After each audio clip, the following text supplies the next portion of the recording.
Good evening, everyone. Thank you for being here. I'm Cynthia Lee Sheng, Jefferson Parish President. I'm joined this evening by our Sheriff Joseph Lapinto, our Director of Emergency Management, Mr. Joe Valiente, from Entergy, Patrick Hamby, our Director of Public Works, Mr. Mark Drews, our Chief of our East Bank Consolidated Fire Department, Chief Dave Tibbetts, Director of our West Bank Fire Services, Mr. Brian Adams, as well as Councilman for District 2, Councilman Dino Bonanno, and Councilman for District 4, Councilman Dominic Impastato, and Shari from the Deaf Action Center. Okay, with that, thank you. As we know, Hurricane Zeta has been largely a wind and, of course, an electricity event. So I know you're anxious to hear from Mr. Patrick Hamby, and I'm going to let him give you the updates on the energy and Entergy restoration for our parish. I want to get through some of these other items first, but I know that's what everybody wants to hear about. We did have some structural damage, but fortunately for our parish, we came through the storm so far without major injury or death, and we want to keep it that way. We still have many hazards in the community. You have heard myself, other elected officials say you can get through the storm. Many people get through the storm, and then post-storm, we lose people or we have more injuries. Let's not have that happen here in Jefferson Parish. It calls for patience, it calls for being careful, it calls for staying informed, and most of all, it calls for a recognition that we're not on our regular community. This is not regular time. This is post-storm time where we're trying to get back to normal, but we have to recognize that as a community and behave accordingly. And I'm asking everybody's patience and understanding so we can all get through with minimal harm. Probably the worst structural damage we had was in Terrytown on Wright Avenue, the apartment complexes. I visited that area this morning. Two buildings very close to one another in the apartment complex had structural damage. Basically, the walls just came down on both sides, open to the apartments outside. And thank goodness I met this beautiful baby, and the parents said she was right by the window, and she is safe, and she is just as beautiful as she ever was. So that was a close call for us. That was a near miss for a real tragic event. We had our teams go out and look at the building and the structural integrity. Many of those families stayed at Kings Grant Playground last night, and we're connecting them with some nonprofit organizations and getting them some more assistance. The Kerner Bridge, the swing bridge in Lafitte, was struck by two attached riverboats. One was a casino boat, I'm told, and a barge. That bridge is temporarily fixed and is now open to traffic thanks to the quick efforts of the Department of Transportation, our state DOTD, so we want to thank them for that.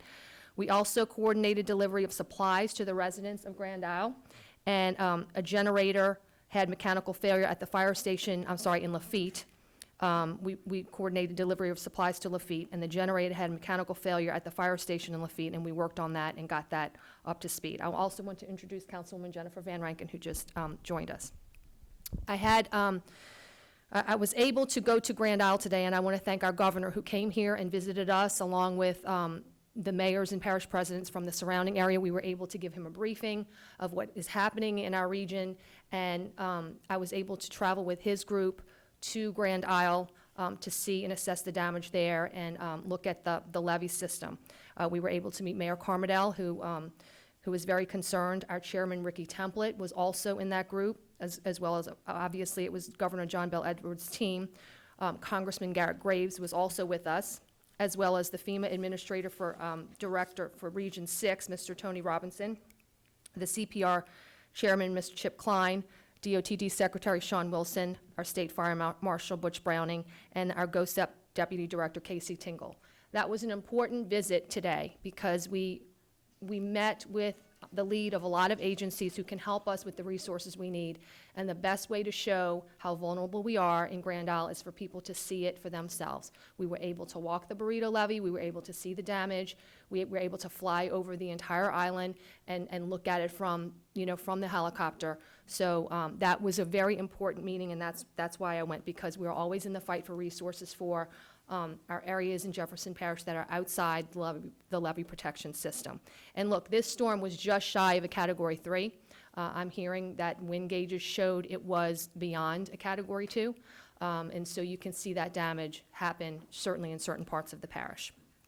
Our current power outages, when we ended last night, okay, by the time I left here, was 178,792 customers without power, or accounts without power, I should say. That was 84% of the parish. Keep in mind, and Patrick Hamby is going to give you the latest numbers and the restoration efforts. But I need patience from everybody. Keep in mind, that's what our parish is. When I met with Mayor Cantrell and Parish President Guy McGinnis, Kirk Lapine, all the surrounding parishes have that many outages for their folks. Okay, so this is just not something on your street or in your neighborhood. Our whole region is suffering from a power outage due to the incredible winds that we suffered probably about a little over 24 hours ago. One of the side effects of not having electricity is that it makes our sewage system vulnerable. And I want everybody to pay attention to this. We have water. You have the water supply to your house. That is not an issue. The issue is when you use the water and it leaves your house via the dishwasher, flushing a toilet, taking a shower, doing your laundry. That's what we call wastewater that leaves your house. And it travels all the way through the parish through 500 lift stations that take the material through gravity and pull it up and down to get to a regional lift station and then get to the sewer treatment plant. That's powered by electricity. Those lift stations, less than 1% have backup power. So we started our emergency contract, and we are bringing in pumps, and we have 26-inch diesel pumps that were installed today, 20 18-wheeler honey wagon trucks that were in service today. Tomorrow morning, another 30 of those 18-wheeler trucks will arrive and actually go to the lift station and push that matter through right there at the truck at that lift station. The bottom line for our residents is, if you don't want this sewage backing up into your home or your business, we need everyone to minimize that use. Of course, go to the bathroom. You don't have to do laundry in the next couple days, okay? The weather's cool. We're not getting so gross outside with all of our clothes. Hold off on the laundry. Hold off on the excessive showers and things like that. Absolutely use the bathroom. Do the essential things. But this could happen with businesses. It could back up, and we want to make sure we don't have sewer overflows in our drainage system as well. That is what we're vulnerable to. So that is the issue with the sewer system, and we'll be working on that. Today, our administrative departments, as well as our council offices, have been extremely, extremely busy. Our Public Works Department has been working so hard. We cleared about 90% of the major intersections of trees, with the exception of the ones that are tangled in a power line. We don't touch those. But our teams went through the major intersections to clear it so vehicular traffic can move, so our energy trucks can move, and clear that of the debris. We had 640 personnel in the field today. We put up temporary signs at all of our major intersections, Veterans, Manhattan, Lapalco, and we're working with the National Guard to place 31 generators at the lift stations tomorrow.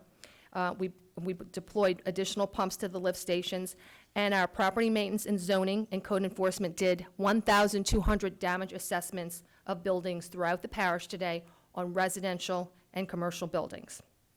Now, as I mentioned, let's get through this without any additional injuries or deaths. There are many hazards in our community. We have down power lines. You could hurt yourself when you clean up. I remember one storm, I visited hospitals later. They had a lot of people just poked a branch through their eye, or people who are climbing on ladders to cut trees and fall off. So broken bones from that kind of field work outside of your house that you're not used to doing, that will happen, okay? So please, please be careful. As I mentioned, we spent time today getting up temporary signage at all the intersections. This is not normal times. When you get to an intersection, you treat that intersection as a four-way stop. You should not ever be just going through an intersection like you have a green light or that you don't have a stop sign. Every intersection that crosses should be treated as a four-way stop sign. All right? I want anybody to please report damages to our EOC by calling 504-349-5360. Chief Tibbetts is here, one of the other hazards in our community, and people have lost their lives with generators post-storm, and I'm going to let Chief Tibbetts go into more discussion about generator safety. The other issue in speaking with our hospitals is that people are going to the hospital who are on oxygen tanks, and the battery life is used up. The 12 hours that they get perhaps on the battery life is used up. We don't want Obviously, they're in medical need, but they just really need electricity. They don't need to be serviced by medical personnel. So with the assistance of LDH, and I want to really thank my staff who's been working on this all day, we are not setting up medical shelters. We are not medical professionals. We're just giving you, on an oxygen tank, a place to plug in and get electricity, okay? That's all. These are the sites that we have. The first one, there's confusion on this one. The first one on the West Bank, Johnny Jacobs Playground, not Johnny Bright Playground, okay? Not Johnny Bright Playground in Metairie. The first location on the West Bank is Johnny Jacobs Playground, 5851 Fifth Avenue in Marrero. 9 Mile Point Volunteer Fire Department, which is Station 79, that's in Westwego. Marrero Estelle Volunteer Fire Department, that's Station 85, that's also in Marrero. And Tarrytown Volunteer Fire Department, that's Station 51 on Heritage Avenue in Tarrytown. For our East Bank locations, Cleary Playground, 3700 Civic Street in Metairie. Station 13 on the East Bank, 138 Calumet in Metairie. Station 15 on the East Bank, 1101 North I-10 Service Road in Metairie. And Station 20 on the East Bank, 4110 Hudson Street in Metairie. This is for people on oxygen tanks that need to plug in and get electricity, okay? I also want to tell everybody our Community Development Department has funds to assist families that may be displaced due to Hurricane Zeta and in need of temporary housing. So Stephanie Brumfield is handling that for us, 504-736-6264. Let's talk about debris. Residents can stack debris on their right-of-way. Keep in mind, we have a lot of debris out in the community. We have the storm debris, the leafy matter, as well as, unfortunately, what we're going to have is spoiled food debris, okay? So please be patient. There is an awful lot of debris to pick up. So your leaves, your small branches, and your spoiled food can be bagged and put in your bin like your regular garbage that it gets picked up twice a day. Okay, again, your small leaves, your small branches, the spoiled food, put it in a plastic bag that you always do and put it in your big bin to be put out. And that service, the garbage service, is active now. We started that back up today. Your woody waste, your big branches, the big pieces of wood have to be stacked. And you need to put those debris piles, they don't get bagged, the big pieces of wood, okay, a big tree branch. That debris gets piled in front of your house on the right-of-way. They're not going to come up to your door and get it or up your driveway. It needs to be put on the right-of-way, away from your mailbox, away from a power pole, away from a tree that survived this storm, away from a fire hydrant. So there might be a claw that comes to pick it up. Put it in a clear area on the right-of-way in front of your home. Again, this is the big woody waste, the big branches. We've activated our emergency contracts, again, for other issues, for the sewer lift stations and the traffic signals. And we're going to assess on Monday how much debris is out to get picked up. So the woody waste is not going to get picked up with your regular garbage, okay? So don't be surprised if that's still there. Don't think the garbage person forgot to pick it up. That's a separate contract. We're going to assess it on Monday, see what our needs are for the big woody waste, the big branches, okay? Now, government buildings will be closed tomorrow. This includes our Yenny building, our general government building, our Jefferson Parish Credit Union, Jefferson Parish Libraries, our Parks and Recreation, our Bonneville Boat Launch, Bucktown Harbor Marina, and Lafreniere Park will also be closed.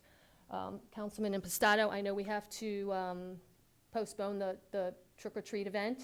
Okay, so we were all looking forward to a trick-or-treat event on Friday. We have to postpone that, and we don't have a date yet? Okay. So we will notify you on the date, but you know, Lafreniere Park's a beautiful park full of trees, so we need to clean that up. Schools, all Jefferson Parish public schools and Jefferson Parish Head Start centers are closed tomorrow. And as I mentioned, garbage and recycling will continue on its regular schedule on Friday and Saturday. So garbage and recycling are back. Transit, because of the widespread power outages and down power lines, there was no transit service today. We thought we could start at 3 o'clock, but we're not able to do that. So service should begin tomorrow, again, at 6 a.m. Of course, this is pending the assessment of the road and the signal light status, okay? So you can stay tuned at www.jeffersontransit.org for updates on any of those changes. For COVID testing, our Our Center drive-through testing site will be closed this Friday, and our scheduled mobile testing in Jefferson Parish on Friday is also canceled. I encourage everybody to stay updated, www.jeffparish.net. And we're also on Facebook, Twitter, Instagram, and you can text JP Alert to 888-777, and our Spanish-speaking individuals, JP Noticias, to 888-777. Okay, that is my updates. I know you're anxious to hear from the other speakers. We have some council members with us as well. So next up, we're going to have our Sheriff of Jefferson Parish, Sheriff Joseph Lapinto. Thank you, Madam President. Really proud of the men and women of Jefferson Parish Sheriff's Office the last 24 hours. After the storm, we had several hundred calls for service that were backed up. They were able to clear those calls with almost double the personnel out on the streets, and cleared those calls within about 2 hours. We are caught up on all of our calls, have been that way through the night. I have over double the amount of officers that are normally working on a regular night that are out there. So we're going to continue to have those shifts of double personnel. We ask anybody that sees anything suspicious tonight, make sure you call 911. We'll have enough people out there to be able to respond to any needs. We've been able to do a little bit of assistance with Grand Isle. Grand Isle obviously was hard hit in this area, so normally we would not necessarily have deputies down in Grand Isle this time of year. We have 10 deputies that are handling calls for service for Grand Isle in coalition with the Grand Isle Police Department to make sure that they have the coverage that they need. Like the parish, we have closed our Jefferson Parish Sheriff's offices tomorrow, or the administrative offices, but that does not stop our post-certified deputies who will be out there working in greater numbers. We have talked about whether or not we were going to implement a curfew in Jefferson Parish. We've decided not to implement that curfew. As I said all day today, and I'll continue to say, stay off the streets. Stay off the streets, give our deputies energy, the time that they need to be able to work. We're not going to implement the curfew, but that doesn't necessarily mean we won't have a lot of aggressive patrolling with our deputies out there on the street. We ask people to be adults. Be adults, go out there, do what you have to do, not what you want to do. Give the time for this parish to be able to recover. We hope that is going to be soon, and we will be there to be able to assist. As always, our number in Jefferson Parish for emergency or non-emergency calls is 911. Call the number if you need it, and we'll be there quickly. Thank you. Thank you, Sheriff. Next up, I know, again, as we said, this is largely a wind event, an electricity event. We know many people are still without power. We hope you're listening to us on the radio right now. Next up, we have Patrick Hamby, who's going to give us an update on the Entergy status. Thank you very much. Patrick Hamby on behalf of Entergy Louisiana. There was talk of the outages not just being in Jefferson Parish, and the significant number that is. I'm not sure how many folks are aware, but in the state of Louisiana alone, we had well over 500,000 customer outages because of Hurricane Zeta. And as it moved out into Mississippi up through Georgia, that number increased to over 2 million customer outages. And that was after we had gone through the worst effects of what was actually a very strong Category 2, 1 mile per hour shy from what the National Weather Service classifies as a major hurricane, meaning a 3 to 5, so it was basically a virtual Category 3. Our crews worked through the night. The storm came through quickly. Thankfully, that was the case. It was out of our hair between 8 and 9 o'clock. We hit the ground running. What we did was focus on the emergency outages, that is the hospitals, the nursing homes, the lift stations, the wires across major thoroughfares, things that we could get to and clean up. We also were doing damage assessments, that's drive-bys, checking out what poles were down, the obvious damages, with, of course, safety precautions being observed in the night. We don't want anyone getting out and getting electrocuted. That is the absolute worst thing. And as a reminder, please, yourself, stay away from downed power lines. There are plenty of them out there. We're picking them up, but please be aware. If you see one, call 1-800-ENTERGY. We'll have a ticket created. We'll roll out. We'll make it safe. Today, the main focus was continuing those emergency restoration activities coupled with damage assessments. And what damage assessments are, in a nutshell, is us, our scouts, our crews, going out and taking inventory of the number of poles that have fallen down, the equipment that's attached to it, that's transformers, the spans of wires that are down. We have to get that inventory. We have to have it back to the yard so that we can efficiently load our trucks and get the lights back on as quick as possible. In a typical storm, that process can take anywhere from 2 to 3 days. In Jefferson Parish, we have gotten over half of that damage assessment done today alone, plus what we were able to do last night. And we expect to wrap up the large majority of the damage assessment tomorrow. And when I say we're doing damage assessment, that doesn't mean we're living in a silo of damage assessment work. We are actually simultaneously restoring power as well. I mentioned the emergency situations that we're taking care of, plus other customers as we can go down the roads and restore power there too. What the damage assessment does, it builds the foundation for a quicker restoration. So tomorrow, what customers can expect and what we should expect is an exponential increase in the number of customers that we're able to restore. On the way in the parking lot at 6:30, I was looking at the outage app that everyone has access to. It's the View outage app that Entergy has. We were down from the peak of 178,000 customers for Jefferson Parish, down to 162,000. By the time I had made it up to this second story, that number had decreased to 156,000. So just within that 20-minute time frame, we've restored 10 extra thousand customers for a total of 20,000 restored by 7 p.m. tonight. That number is going to grow. We're continuing to work throughout the night, so keep your eye on that, and you can keep up to date at the EnergyStormCenter.com. There's a link to the View outage page there as well. We have a clearer picture of what the damages are. They're still being tallied after last night and a full day of damage assessment today. The numbers are not totally defined, but what I can say is there are hundreds of poles down across the parish, number of associated spans of wire that are connected to those poles, a transformer, everything else that is connected to that is on the ground. A lot of that was done by, obviously, the high winds. We said 1 mile an hour shy away from a Category 2, so that's sustained winds of 110 miles an hour. That was as of landfall around 4 o'clock, and it didn't die down. As of 10 p.m., the sustained winds, even as it moved out of our area, were pegged at 80 miles an hour. So a very strong, powerful storm.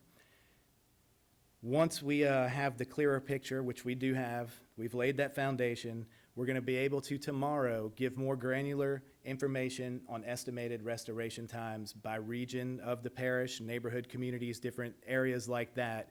Today, what we can say is we've finished half of that damage assessment. The foundation is there. We've put on 20,000 customers. That's just Jefferson Parish. By 7 o'clock, that number has grown, I'm sure. It's 725 now, and we're going to continue to do that tonight. Tomorrow and the next days, you'll be seeing more granular information regarding the exact estimated restoration times. We're urging our customers, and I mentioned this, and it's worth highlighting again, please stay away from down power lines. Don't try to be the judge. If it's an AT&T wire, a Cox wire, or Entergy wire, call 1-800-ENERGY, report it, stay away from it until somebody from our company or on our behalf, one of our contractors, comes and makes the situation safe. And please remember, every storm is unique. This storm started out as a disturbance last Friday, I guess it was, or so, and then it was growing into a tropical storm with anticipation possibly of a Category 1 by the National Weather Service. That was intensified to possibly a strong 1 or a 2 by landfall. It was a strong 2, virtually a 3. So every storm is unique. Every storm has its unique challenges. This particular storm had the wind, which affected the down poles, the wires, and the transformers for us. We're picking all of that up. We're going to get the lights on. The key is stay safe, and we'll get through this together. We're working hand in hand with the Louisiana Public Service Commissioner.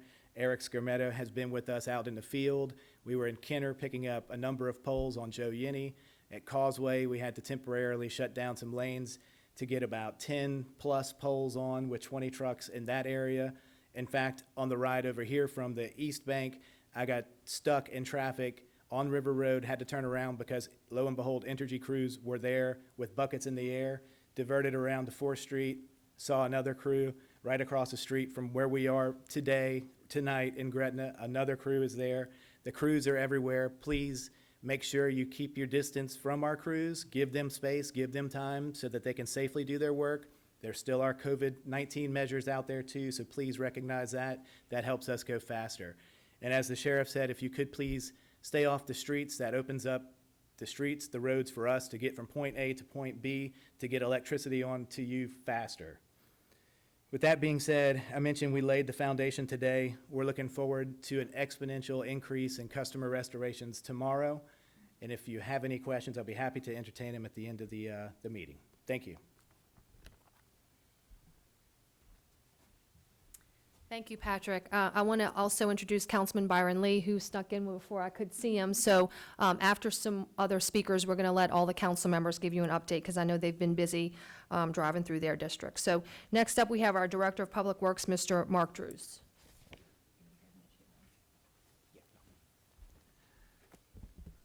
Thank you, Madam President. Basically, today, we had approximately 640 Public Works employees actively out in the field working, assessing damage, planning how to restore, and actually doing the restoration work. Tomorrow, we will have the same. They basically work 12-hour shifts, and we'll work the same way through the weekend. We'll do everything we can to restore our infrastructure. With this event, our biggest problem, as the President mentioned, it's basically an electrical power problem, and it was wind damage. So we have two main concerns. One, she highlighted, is our sewer system. Today, we installed 30 pumps at 30 of our lift stations. Tomorrow, we will be installing 30 generators at another 30 lift stations that we acquired today. That's an ongoing process. And as the power comes on and as a lift station now is in service, then we will, if that was one that has a pump or a generator, we move it to another site that doesn't. Even more importantly, we had 20 mobile trucks today that were visiting lift stations, pumping down sewage, and then transporting it directly to the wastewater treatment plant or to a regional lift station. We have another 30 coming online tomorrow. And so we have a task of just managing those 50 trucks and deploying them in a specific route so that we can address the most lift stations we can. But it is incredibly important, as the parish president pointed out, that we try to conserve the amount of water that goes down the drains in your residences and businesses, because, as she said, we have 500 lift stations, and all our efforts making a significant impact, but that's what will help us to avoid those sewer overflows and the potential for backups. So it is incredibly important that that be done. With regard to wind damage, which was basically down trees and debris, our parkways and streets departments have been clearing the major corridors today. The smart thing is to focus on getting those clear. We're about 90% complete, with the exception that we cannot address the down power poles or trees entangled in power lines. We anticipate tomorrow we should be 100% with the major roadways clean, and then we'll start going onto the local streets to remove those trees. So we ask that you be patient. We will eventually get to those trees blocking those local streets. With that said, that's main focus, as I said, for Public Works. Traffic signals, another important point. We restored physically 14 damaged signals today with mast arms twisted, etc. We only have power to 20 out of 152 parish signals. The DOTD has almost a similar number of signals in the same boat. So it is incredibly important that if you do not have to be on the road, do not be on the road, because the traffic signal system is dependent on electric power. And we'll be working, obviously, as the power comes on to make sure that those signals are operating properly, and that will be an ongoing challenge for us. We did our best today. Every major intersection possible, we put temporary stop signs just to emphasize the fact that you need to stop at every intersection when there's no signal. That's actually state law that you have to do it. We're just trying to alert the public to make sure that they're doing that. So with that said, we will continue to work every day diligently until we address all of our infrastructure issues. Thank you. Thank you, Mark. We have with us the chief of our East Bend Consolidated Fire Department, Chief David Tibbetts, and Director Brian Adams is also here as well. But I've asked them to specifically go over the dangers of generator use, because I know many of you have your generators on. So, Thank you, Madam President. Just a few points, again, as the sheriff said, for the first responders. We're so very proud for everyone stepping up. Yesterday, in a normal time period when we would have calls for service for perhaps 10 to 20 calls for service, we had over 400. And each one of those were addressed and taken care of. So again, a great shout out to all the responders in Jefferson Parish. As the President said, now we, myself as a fire chief, and I'm sure Director Adams, we're very concerned. You cannot go into too many neighborhoods right now and not hear the roar or the rumble of a generator. I can't emphasize it enough, and I'm going to be brutally honest. This problem with this, as we've seen in the past, is it's deadly. The generators cannot be next to your house, next to an open window, next to an open door, not by an eave or on a porch or a patio, a garage. The vapors will travel into the house. They will find a way into that house, and it will cause some problems. Some of the signs and symptoms would be lethargic or laziness or dizziness or things of that nature. If you're alert at the time. If you're sleeping, it will put you into a deeper sleep and you will not wake up. Some people are under the impression that you'll wake up coughing or dry throat or something of that nature. Most of the times you will not. Most of the times you will not know this happened. Take out your whole family. So please, I'll be available, as I'm sure as well as Director Adams after this, to answer any questions about this. Fueling is another point. Turn your generators off, let them off to cool down prior to fueling them. We've had occasions where people are burned because of the fuel igniting from the heated muffler or the heated body of the generator itself. And as always, we ask people to, anytime you're using any appliance, any operation of anything like that, follow the manufacturer's recommendations. And again, please, I beg of people not to use any open flame or candles for any light at this time as well. So thank you again. And I do want to reiterate, as everyone said, we have a lot of people, as you have heard, that need to be out on the street right now, from first responders to the energy companies and the trucks and the Sheriff's Department, everyone. We're trying to really do our jobs. Please, if you don't have a reason to be out on a roadway, please stay home. We'll get this going back to normal as fast as we can. Again, thank you very much. So the way we're set up in Jefferson Parish, we stayed here at the EOC through the storm, but I was always very certain that we were going to be alerted immediately on any response that was needed, that we had to coordinate out of this office. Because we have mayors, and I've reached out to the 6 mayors in Jefferson Parish and all their staff who've worked this storm for several days. And they reported to us, and we do calls. And we have our council offices and their staff who know their districts so well and who work really hard through these storms. And they have all the directors' phone numbers, so I know they're scouting their districts, and they've been very busy. So we're very honored. I'll let them come up one at a time, but we have Councilman for District 2, Councilman Dino Bonanno, Councilman for District 3, Councilman Byron Lee, Councilman for District 4, Mr. Dominic Impastato, as well as Councilwoman for District 5, Jennifer Van Ryken. So I'll let them all give you an update on their districts and what their staffs have been doing. Thank you, Madam President. I'll be brief. As I drove around my district throughout last night and today, I did, as everyone cautioned you also, a lot of hazards. So, there are things we have to be careful about. I did see one hazard that no one mentioned tonight. And as a firefighter myself, I can tell you it was a problem after Katrina. Where your electricity connects to your house, you have a conduit, you have a meter and a meter pan. A lot of times on these storms, trees fall on them and damage them, pull them away from the house. And when energy restores the power, we end up having a lot of structure fires result from the fact that there's shorts in those meter pans and there are other arcing going on that can quickly cause structure fires. So take the time to visually inspect those connections. Don't touch them. If you see something abnormal, wires pulled loose, the meter pan in a different direction, it's bent, it's pulled away from the house, call a licensed electrician, have them come out and inspect it, and make the necessary repairs before electricity is restored. The other thing I urge everyone to do is, look, we all have elderly neighbors in their 80s and 90s who oftentimes live alone. Please check on your neighbors. This is the time when we need a community to do what communities do, and that is help others. Check on your elderly neighbors, see if they need food, water, or ice, or need medicine or anything else. Make sure they're okay. Thank you all. Good evening. Today, myself, as well as my staff, has received many calls. I'm grateful to Entergy for restoring services in many of our communities that are on the West Bank, from Wagaman to Gretna, as well as on the East Bank in the Kenner River Ridge area. What I'd like to encourage all of the drivers on the street is to please be courteous. Be courteous to those who are properly waiting to go to the next spot.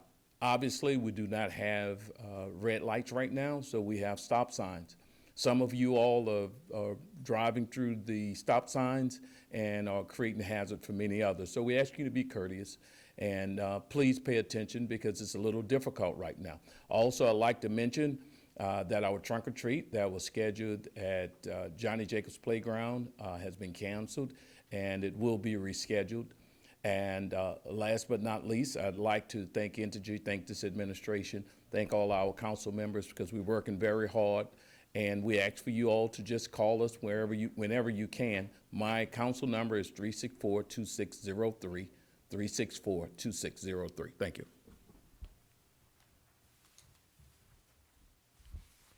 I'm Dominic Impastato, Councilman for District 4, which is Metairie and Kenner in Jefferson Parish. We surveyed our district extensively between last night and today and found what many of my colleagues and parish president indicated.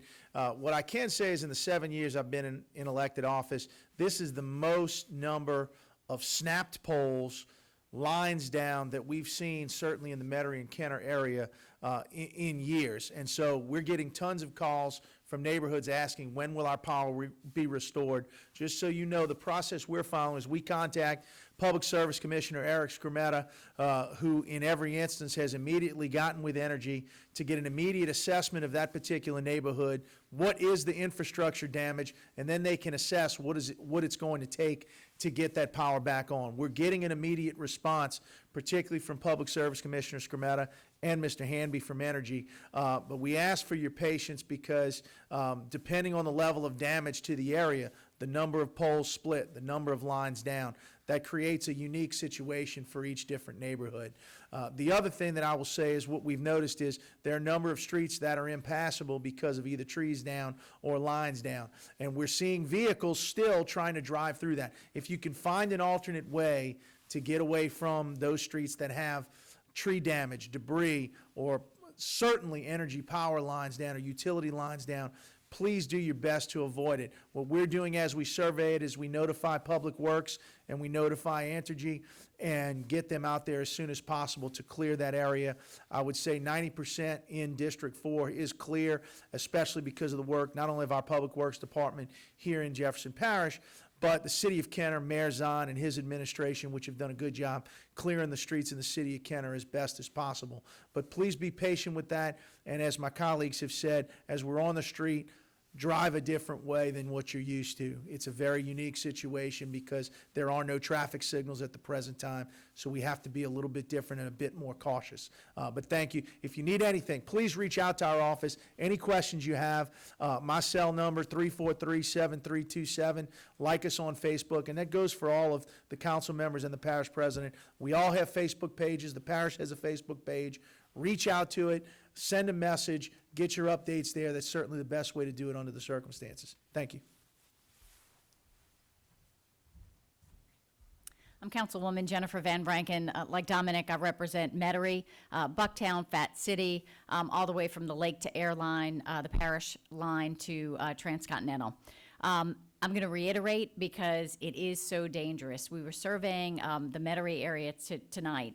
I saw Entergy trucks. Patrick, thank you. He told me there were about 20 trucks headed to Causeway, so I have seen those trucks on the street around Causeway, around West Esplanade. They are on the streets and in the area, so that was great to see. But it is extensive, and so you're going to have to be patient. We were around Ridge Lake and 17th Street, and there was a tree across the entire residential street. as night was setting, you would not see that tree. So if you're going down the street, you would have an entire tree blocking the roadway, and God forbid you wouldn't, see it in time. So the other thing, and the other reason not to be out, is we've gotten calls from many of our gas stations. They are out of power. So if you're out looking for gas, wasting gas right now, stay home if you can another day, because many of those stations are simply out because they don't have power. Again, we talked to Patrick Hamby, we talked to Commissioner Skrmetta. They know that the gas stations have to come back up. Lakeside Shopping Center is largely down, although some of the property is on. But give us a moment, another day, to really get the bulk of our Veterans and Causeway corridor open, get the streets cleared of the trees, get the gas stations up and running before you leave your home and before you go out. If there are dangerous situations, please message us on Facebook, call 911 certainly if it's an emergency, but some of those messages coming in through Facebook have been great helps to us, because then we can pass that along to the administration and the directors and get on it. So again, Facebook is a great way to be communicating with us right now. Again, if you can, stay home, pull out a board game, a candle, a good book, stay home, and just give us another day and be patient.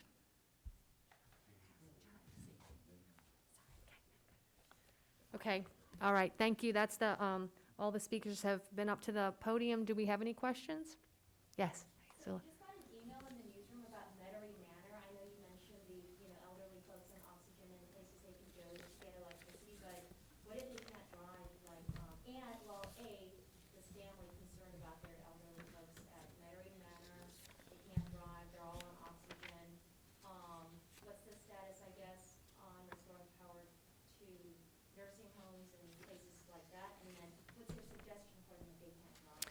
I know Metairie Manor has some transit work, so I would have to get more specific on that, but we do have our MITS vehicles that will probably be starting tomorrow. Patrick, Metairie Manor is a nursing home, so I know that's the priority. So if it's not on now, I'm sure it'll probably be on tomorrow, because there's a lot of elderly residents there. I mean, I don't know if you know the specifics on Metairie Manor.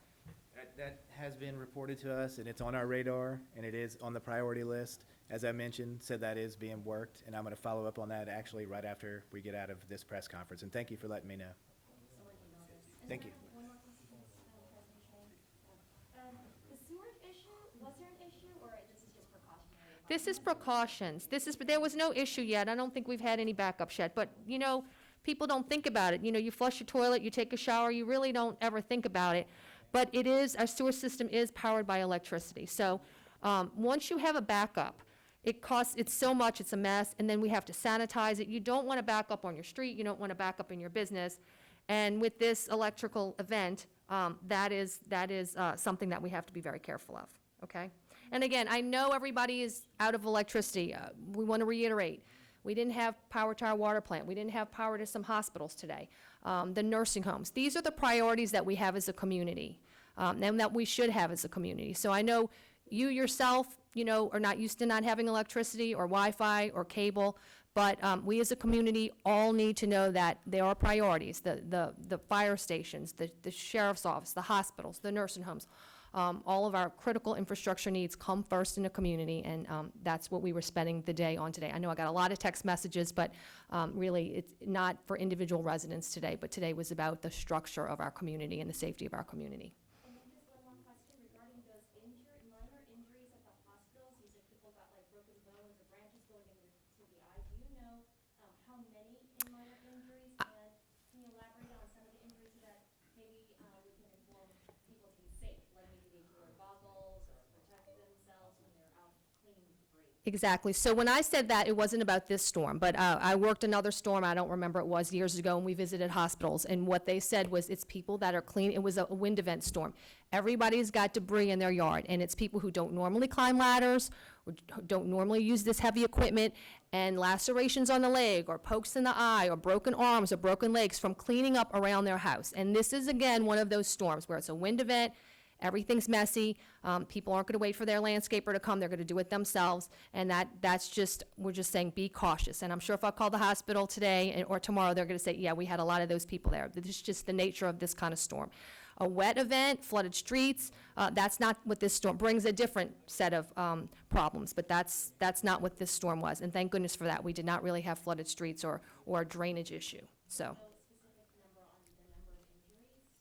No, the only injury that I knew that happened yesterday from the storm was some injuries that were minor, were related to the Terrytown, the Wright Avenue apartment complex. Yes, and if you see the rubble on that, it's immense, and we're lucky that nobody got more injured, really. I think a gentleman hurt his arm, and then the woman I spoke to, and she was a pregnant lady, she said she hurt herself, but they were walking around today, they were fine. Yes. Okay, any other questions, Brenda? Yeah, okay. Thank you for being here, stay in touch with us, and we'll give you more updates as we know them. Okay, thank you so much.